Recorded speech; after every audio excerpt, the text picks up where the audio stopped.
will discuss the purification of copper sulfate, impure copper sulfate, how to purify. For that, copper sulfate crystals, that's blue in color. This crystal is taken in a china dish and dissolved in water.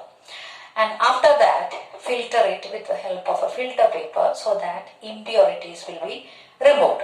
And this liquid copper sulfate is heated with the help of a burner in a china dish. And just cover it with a filter. After evaporating that, cover it with a filter paper and keep it for 1 day. Next day when you take, you can see the crystals of copper sulfate there. This method is called crystallization. Now salt is separated from sea water. That is also by crystallization process. That's one application. Then alum is purified by crystallization method. So these are the applications of the crystallization method.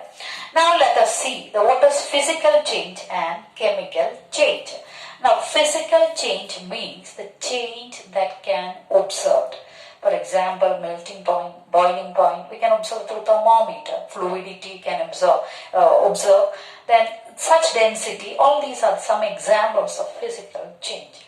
Now, suppose if you take sodium chloride and dissolved in water, you can see crystals of sodium chloride, it's solid state, and when it is dissolved, it forms in a liquid state. But the chemical composition of sodium chloride remains same. It is not changed. Such type of changes, which is called a physical change. Now let us see what is chemical change. Now the same sodium chloride, if you take the same sodium chloride, suppose if you add a drop of sulfuric acid. Now what happens? You can see it forms sodium sulfate and Na, sodium sulfate and HCl. So in order to balance, put 2 over here and put 2 over here. So now you just see this compound, sodium chloride and sulfuric acid, a new compound is formed.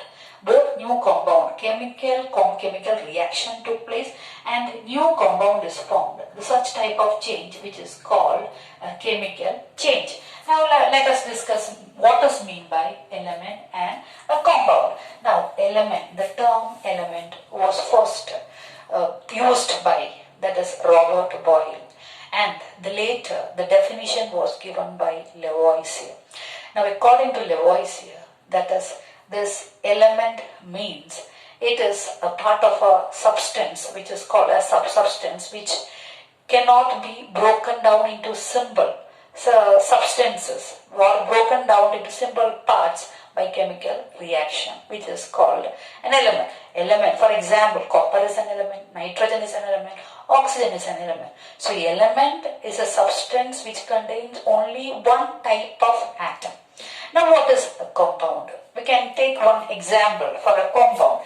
Carbon dioxide is a compound. Now here in this case you can see 2 elements are there. So compound means 2 or more elements combine to form a compound. That is 2 or more elements can combine to form a compound. Here you can see carbon and oxygen. 2 different elements are combining to form a compound. Another example, that is C6H12O6, which is called glucose. You can see 3 different elements are there. So element contains only one type of atom, but compound means different elements combine to form a compound.